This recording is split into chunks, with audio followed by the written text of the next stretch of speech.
Now for the top story tonight. We're pleased to have Senator Ted Cruz joining us from Iowa. Let's start with the New York values deal. Do you think that was a mistake on your part to define Trump that way? Not remotely. And, you know the interesting thing, Bill, is the term New York values didn't come from me. It came from Donald. When he did a long interview with Tim Russert, he was explaining his views, explaining that he is very, very pro-choice, that he supports partial birth abortion.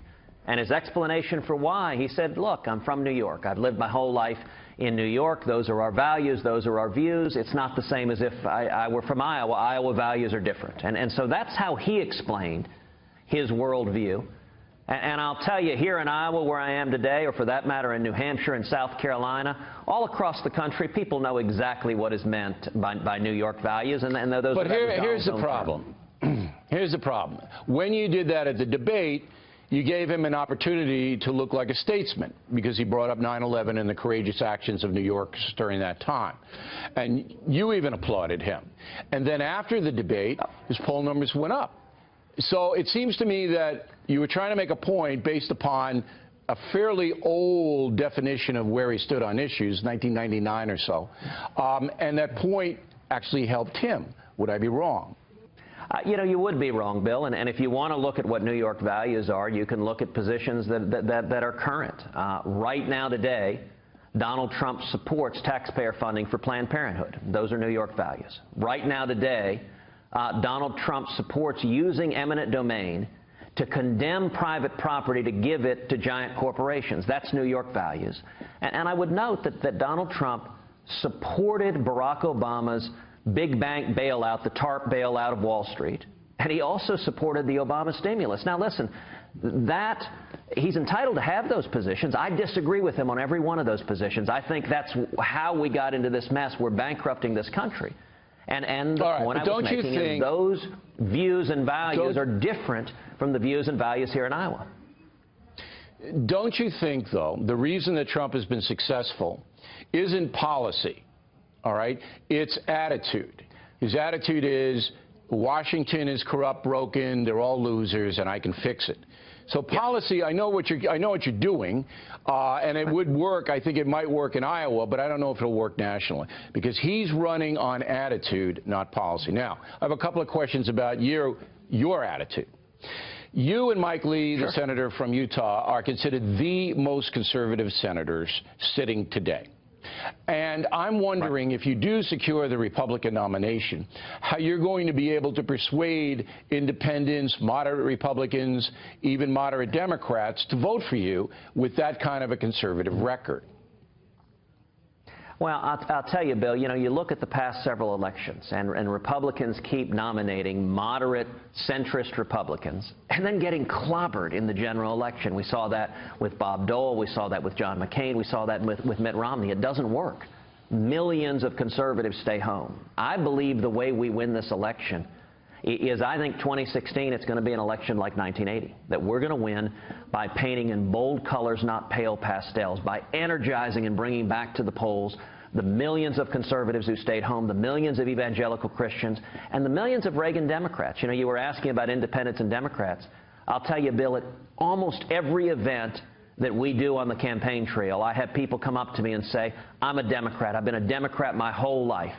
I'm with you now. The core of our base are the Reagan Democrats, are the working class, the union members, the truck drivers and the mechanics and the steel workers and the working men and women who've gotten hammered over the last 7 years under the Obama-Clinton economy, and they're looking for someone to stand with the working men and women of this country, and that's what I've done every day I've been in public office. But you, to your credit, in some people's eyes, are doctrinaire. You don't waver. You're not a big compromiser. There are a lot of Republicans in the Senate that don't like you because of that. You're considered a bomb thrower, somebody you can't do business with. On the other hand, that's attractive to the conservative base that doesn't want, as you pointed out, some kind of pastel milquetoast. I see it a little bit differently. I think McCain and Romney lost because they didn't bring the fight to President Obama, and he was able to put together a coalition a minority coalition that's going to be aligned against you, Senator. The minority coalition is going to be aligned against you. Okay? Well, they're going to try. They might not succeed. They're going to try. Right. But, you know, look, when I ran for Senate in Texas in 2012, I got 40% of the Hispanic vote in the state of Texas. At the same time, Mitt Romney was getting clobbered with just 27% of the Hispanic vote nationwide. And I ran unambiguously opposed to amnesty, fighting to secure the borders, but I also ran fighting for the millions of working men and women that want to achieve the American dream. You know, my dad came from Cuba in 1957. He was just 18. He had nothing, had $100 in his underwear, washed dishes making 50 cents an hour. And that's the story of all of us. You know, what we've seen under Barack Obama and Hillary Clinton is we've seen the power of Washington. The rich and powerful have gotten richer. The top 1% today earn a higher share of our economy than any year since 1928. And the most vulnerable, you started to sound like Bernie Sanders, African Americans, single moms. You know what? Bernie at least is willing to stand up to the corruption of the Democratic Party. He's halfway there. I'd say maybe he's about 15% of the way there. But look, the problem you're going to have if you get the nomination is the middle. You know, Barry Goldwater got trounced because he ran as a doctrinaire conservative. And we are living in a changing America. You know, the demographics are changing. The attitudes are changing. We're not going to go back on gay marriage. We're not going to go back on a lot of these things. And they work against you in the general election. So it'll be very fascinating to see, if you do win the nomination, how you can persuade those people to go for you. Last word. Well, Bill, I'll point out that the polling numbers are contrary to what you're saying, that I'm beating Hillary Clinton right now, and Donald Trump's losing to her. And if you look right now, we're 144 hours out from the Iowa caucuses. The Iowa caucuses are in a dead heat. It's a two-man race between me and Donald Trump.